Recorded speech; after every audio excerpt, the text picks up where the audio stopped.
Bonjour Charles Tesson. Bonjour Charlotte.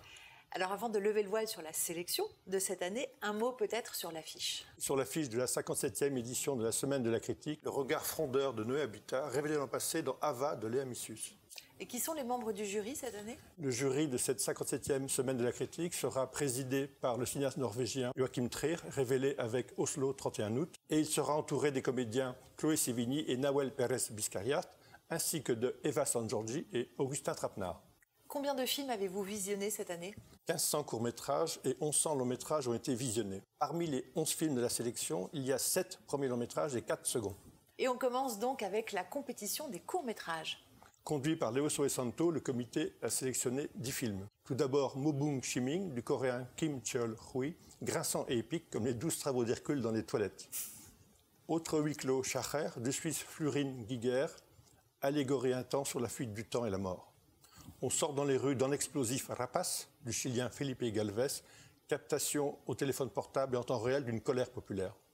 Puis on voyage dans Un jour de mariage d'Elias Belkedar, d'Algérie, belle chronique mélancolique d'un exil et de la ville d'Alger. Ensuite, 2 visions de la famille avec Tikeri du finlandais Mikko Miliati, à l'humour lunaire et titubant, et Yann Normalny du cinéaste russe Mikhail Porodin, étude acérée sur l'hérédité et la pression sociale. Ensuite, 2 films à la sensibilité pop avec Amor Avenidas Novas du portugais Duarte Coimbra, comédie romantique à la grâce nonchalante, et avec Hector Malo de Last Day of the Year de la grecque Jacqueline Letsou, identification impressionniste et sensible d'une jeune femme. Enfin, 2 films français de 2 réalisatrices aux antipodes l'un de l'autre. L'hilarant Pauline Asservie de Charlène Bourgeois-Taquet revisite les fragments du discours amoureux à l'aune des SMS, tandis que La persistante de Camille Lugan est un impressionnant western à moto infusé de fantastique. La Semaine de la Critique continuera d'accompagner ces 10 talents en leur offrant l'opportunité d'intégrer le programme Next Step, un atelier de formation et d'accompagnement vers le long métrage. Outre la compétition, il y a cette année 3 temps forts, dont bien évidemment le film d'ouverture. C'est le premier film très attendu de l'acteur américain Paul Dano, Wildlife. Avec son premier long-métrage, Wildlife, Paul Dano s'affirme d'emblée comme un authentique cinéaste. Inspiré d'un roman de Richard Ford se déroulant dans les années 60, le film, à travers le regard d'un jeune adolescent, s'attache avec brio au délitement d'une famille américaine où, confrontée à l'absence de son mari, une femme prend son destin en main. Paul Dano porte un regard profondément humain sur ses personnages, interprétés par Jack Gyllenhaal et la très impressionnante Carey Mulligan. Et quelles sont les autres séances spéciales? Dans son premier long-métrage, Scheherazade, Jean-Bernard Marlin nous entraîne dans les quartiers populaires de Marseille, au plus près d'une jeunesse marginale enfermée dans la spirale sans fin de la délinquance. Zachary aime Scheherazade, une jeune fille qui se prostitue. Une histoire d'amour renversante, portée par des comédiens non professionnels dont l'authenticité du jeu insuffle un réalisme bluffant. Nos batailles est le 2e long-métrage du réalisateur belge Guillaume Sénez, découvert avec Keeper. Militant convaincu au sein de l'entreprise, Olivier est soudainement confronté à son rôle de père quand sa femme abandonne le domicile. Ce magnifique portrait d'un homme à la recherche d'un équilibre entre vie familiale et engagement syndical révèle un Romain Duris d'une justesse bouleversante. Et nous arrivons maintenant aux 7 longs métrages de la compétition. Fuga, le 2e film de la réalisatrice polonaise Agnieszka Smoczyńska, remarquée avec de lourd, conte l'histoire de l'impossible retour d'une femme dans sa famille sur fond de thriller psychanalytique aux confins du fantastique. Servi par une mise en scène brillante et une interprétation puissante, le film distille une angoisse nourrie de folie qui perturbe la paix domestique. 2e film du réalisateur islandais Benedict Erlingsson, Woman at War, est un film d'énergie contagieuse, à l'image de son héroïne, une femme qui mène une guerre seule contre tous pour protéger une planète en danger. Drôle, vivifiant, inventif, cet attachant portrait de femme faussement ordinaire a tout pour nous enchanter. Et il reste maintenant des premiers films, à commencer par un premier film français. Sauvage, premier film de Camille Vidal-Naquet, suit le destin d'un jeune homme en quête d'amour dans le milieu rarement filmé de la prostitution masculine. L'exigence de réalisme à la tonalité pasolinienne insuffle une dimension tragique à ce film fort et poignant. Saisissant dans ce personnage à fleur de peau, Félix Marito, découvert dans 120 battements par minute, est la révélation de ce film.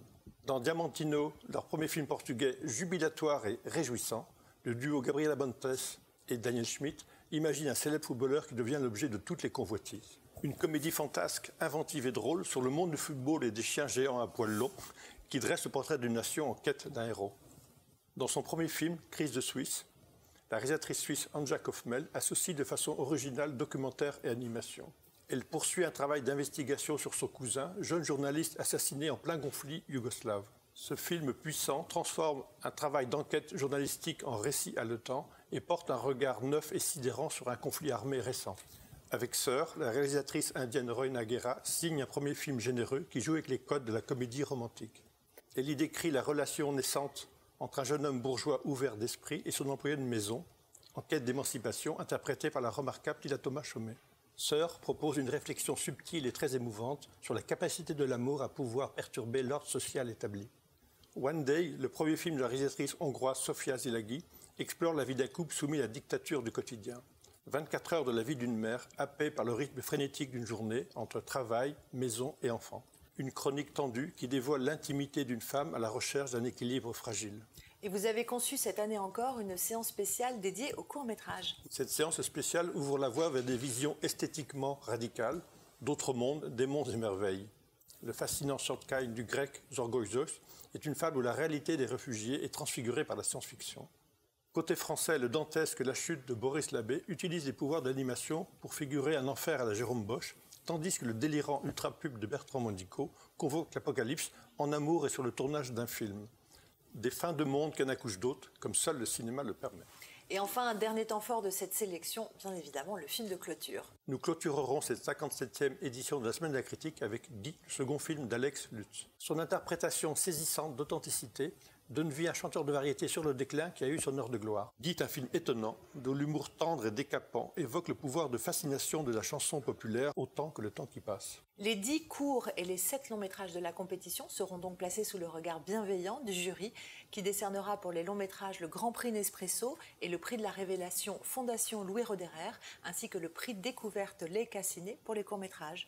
Puis je rappelle que la Semaine de la Critique se tiendra cette année du 9 au 17 mai à Cannes. Merci Charles Tesson. Merci à vous.